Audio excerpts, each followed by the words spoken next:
It's hard to argue with what small SUVs bring to the table in terms of all-around versatility, and I just so happen to have 4 of the best on the market lined up behind me. That's right, the Honda CR-V, Toyota RAV4, Mazda CX-5, and Ford Escape. 4 of the best on the market today. But we don't believe in participation trophies at autoTRADER.ca, and I'm here to tell you which one's the best you can buy.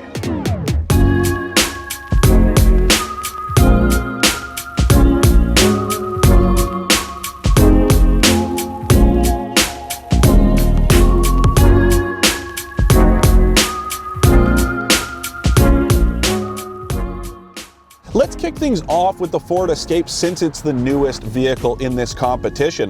You know, there might not be a vehicle on the market in general that has to be more things than this new Escape. Not only does it have to appeal to Escape buyers out there, but since Ford stopped selling passenger cars, well, it also has to appeal to those customers too.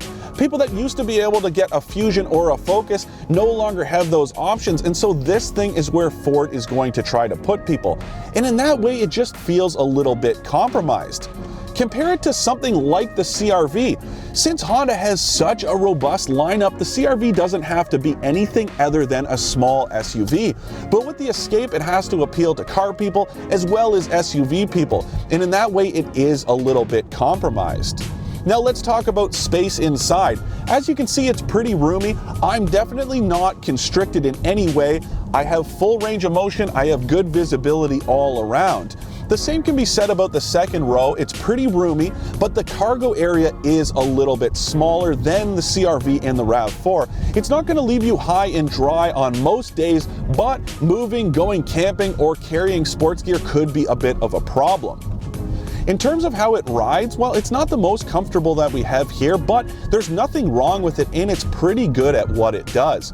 One thing the Escape really has in its favor is that it's very easy to operate. It's very approachable. It doesn't feel any bigger than a small car. It's very easy to drive, very easy to maneuver, and I like that a lot about this thing. It does a pretty good job of smoothing out most imperfections in the pavement, and these big wheels, well, they're a bit of a problem, but not that bad compared to some other vehicles on the market. Now, what's under the hood of this fully loaded titanium tester we have is a 2-liter turbocharged unit that's the second most powerful of the vehicles in this competition and one of the most powerful small SUVs you can buy today. It pulls really hard, and if that's something that's important to you, well, this thing won't be a problem at all, but that does penalize you a little bit at the fuel pumps, especially if you want to make the most of the fuel economy or the performance, because you do have to put premium in the tank. Now, some extra points for Ford for offering multiple powertrains in this thing. Even the titanium is available with the choice of this 2-liter or a hybrid powertrain. Some of the lower trims get a standard 1.5-liter turbo, and there is a plug-in hybrid version coming, so plenty of choice when it comes to this Escape. The same can be said about features, and there are a ton available in this thing. Wi-Fi hotspot, standard on all Escape models, but interestingly, Apple CarPlay and Android Auto aren't. Now, it is something that you can add to lower trims, and it is standard in this titanium, but this is the only vehicle in this contest that does not have standard Apple CarPlay and Android Auto. Some other interesting omissions, especially considering how new this thing is the fact that you can't get ventilated front seats or heated rear seats on any Escape model. That is stuff you can get in the RAV4 as well as the CX-5. Now, not the CR-V, but that is the oldest of the 4 vehicles we have here. I just think that that's a bit of a bummer, especially when you consider the price you're paying for this thing. It's spec'd out to about 45 grand with freight and fees, and it's fair to expect those kind of comfort features in a vehicle in this class for that price. Now, there is some stuff in this Escape that you can't get elsewhere in the segment, including a self-parking feature that will put you into parallel and perpendicular spots on its own, as well as get you out of parallel spots, which is pretty cool.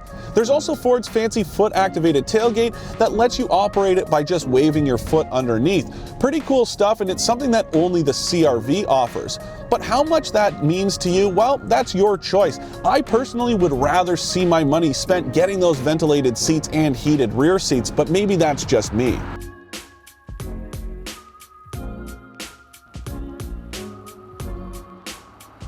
Ending on all the fancy features in the Ford Escape is a pretty good place to pick up with the CR-V because there's not a whole lot offered here.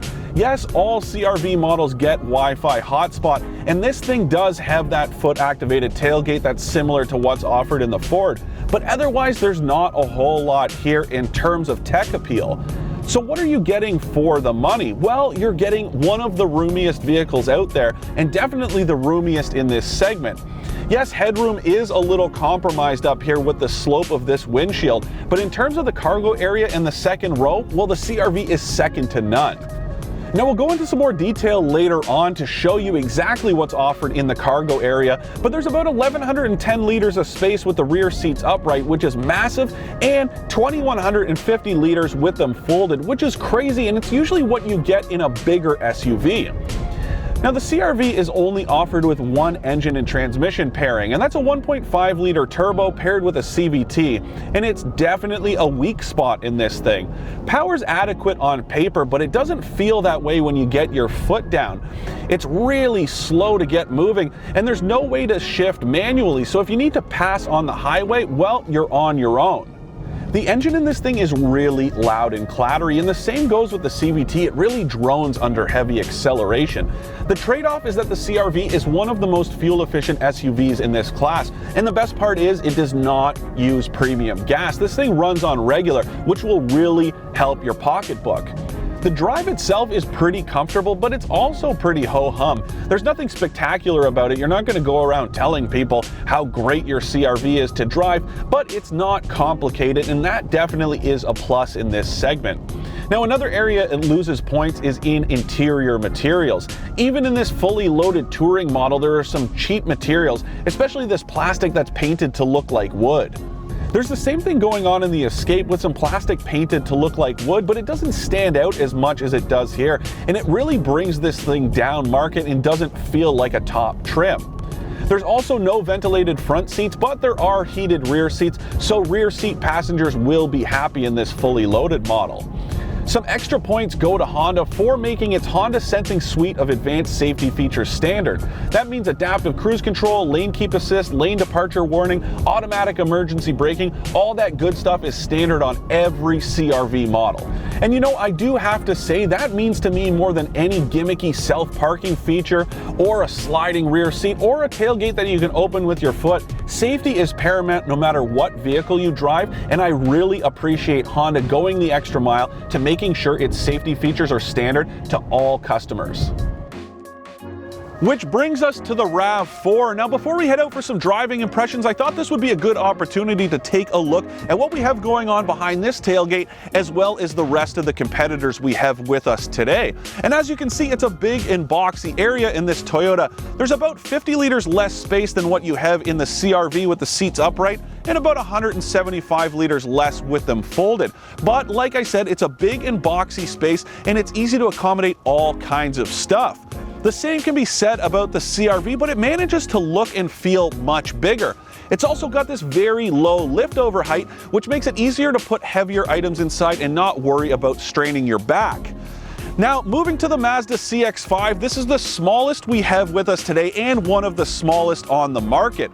There's only about 875 liters of space with the seats upright, which is about a compact car trunk's worth of space less than what you have in the bigger competitors. There's about 500 liters less with them folded, which is definitely problematic, especially if you plan to move sporting equipment or go camping with any frequency. Finally, we have the Ford Escape. Now, it's got more space than the Mazda, but less than the Toyota and the Honda. It does have a neat trick where you can slide the second row of seats forward and back, but what that does is it cuts into second row passenger legroom, and it creates this awkward gap in the trunk floor. It's not perfect, but it's a pretty good compromise. Okay, so now let's talk about this Toyota. Just like the CR-V, it's built right here in Ontario, so some extra points for patriotism. And you know, this thing has been on the market longer than any other vehicle in this competition, but that age doesn't necessarily translate to wisdom. Take a look at some of the odd stuff in here, like this front seat headroom. Now, I know I stand on the taller side at about 6'3", but I'm really cramped in here, and that's bizarre considering how boxy and big this thing is. That's not the case in the backseat though, and there's almost as much passenger room back there as there is in the CR-V, so it's a really mixed bag, and the same goes for the cargo area, which we just covered. In terms of design, where Mazda and Ford went with more sleek car-like approaches to their small SUVs, Toyota decided to go with more of a rugged look, and I think it works really well on the RAV4. That's especially true of the Trail model, but the overall design of the RAV4 in general is very chiseled and very rugged looking, and I think it looks really good. It's definitely a step in the right direction for Toyota, which is more known for a conservative approach to design. Now, jumping back to that Trail model for just a moment, that's the only model of the RAV4 that can tow as much as the 2-liter turbo-powered Ford Escape, and the rest of them can tow 1,500 pounds, which is the same as the CR-V, but less than even the CX-5, which can pull 2,000 pounds. Now, powertrain options here aren't quite as robust as what you can get in the Escape, but they are pretty impressive, and there's more here than what you can get in the CR-V. There's only one gas engine, but there's a conventional hybrid and a plug-in hybrid coming. Now, I'm driving the Full Jam Limited model with that gas engine, and it's not all that impressive. Power's about the same as what you get in the CR-V, and it also feels very similar. It's not very quick to respond to throttle inputs, and it does feel a little strained. Now, the engine is paired to an 8-speed automatic transmission, but it may as well be a CVT because it drones in a very similar way to what's in the CR-V. It's not very nice to drive. It's also a little sporadic when you get on the gas, and it gives you a little bit of a jerky throttle response that isn't all that pleasing. And the same goes for the drive itself. There's nothing particularly wrong with it, but it's just not that impressive. It's not a problem for most people, but if you want something that feels a little bit interesting to drive, well, this is not it. You know, of the 4 crossovers we have with us, the CX-5 is probably the most difficult to nail down. It's easily the best driving of the 4 and probably the best driving of any SUV you can buy. But in terms of cargo carrying and passenger carrying ability, well, it comes up short of almost all its competition and the other 3 vehicles we have with us here today. Talking about bumper-to-bumper length, the CX-5 is only about 3 inches shorter than its competitors, but it's definitely magnified on the inside, especially when it comes to carrying cargo. So what is the CX-5 good at? Well, when it comes to driving, it's second to none, and you can really feel Mazda's driver-first DNA from this driver's seat. So if that's something important to you, well, this will definitely tick the box. Now, this fully loaded signature model comes with a 2.5-liter turbocharged engine under the hood that puts out 250 horsepower. That's the same as what the 2-liter turbo in the Escape makes, but torque, well, that is a different story. If you put 93 octane in the tank, yeah, you're gonna feel it in the pocketbook, but you are rewarded with 320 pound-feet of torque, which is way more than anything else in this class. But a cool trick the CX-5 has is that if you put regular in it, well, torque only dips to 310 pound-feet of torque. Yes, you won't feel the same level of performance and fuel economy will definitely suffer, but it is cool that it gives you that dual purpose ability. In terms of tech features, well, the CX-5 doesn't have a whole lot. There's no Wi-Fi hotspot, no self-parking, there's not even a foot-activated tailgate. But when it comes to comfort, it's got it all. Heated steering wheel, heated and ventilated front seats, and heated rear seats, and that's something that only the RAV4 offers. So what is it about the CX-5 that makes this signature model a player in this segment? Well, it all comes down to interior materials. I'm telling you right now, if you hid all the badges in this thing and put your friends and family inside, they would guess that it was a premium vehicle. It is that good. The leather is fantastic, and there's some cool contrasting accent materials like aluminum and wood that really spruce the place up and give it a nice feel. I really like the cabin of this thing, but is that enough to sell you on an SUV? Because at the end of the day, if you want all of that stuff, well, just go out and buy a sedan like the Mazda 6. Sure, this thing does offer a little bit more practicality and utility than a sedan, but not that much when you consider that if you don't want to buy an SUV, well, no SUV is going to appeal to you. So when it comes to pricing, this signature model is priced at about 45 grand, and that's on par with the other competitors here. It also has all those advanced safety features, including some traffic sign recognition technology, but that stuff is only standard from the second trim and up. And that means base models don't get any of it, while Toyota and Honda do offer those features. You know, this segment is definitely a competitive one, and each of the vehicles we have gathered here with us today has its own merits as well as its drawbacks. You've got the Ford Escape, a bit of a jack of all trades but a master of none. Then there's the Mazda CX-5, a crossover that feels every bit the part of a premium vehicle, but it's pretty cramped when it comes to carrying people and stuff. Then you've got the Honda CR-V, which is absolutely massive inside but delivers a pretty dull drive. And then you have the RAV4, which is pretty similar to the CR-V in that it's really big and boxy on the inside, but doesn't offer much in terms of driving feel. So which was our winner? You know, it was closer than we thought, but after poring over all four of these and driving them back to back, it was the Ford Escape that earned the victory. Now, part of that does come down to its newness, but at the end of the day, it does just enough right to deserve the win. Yes, it's still compromised in many ways, but in this case, that's not necessarily a bad thing.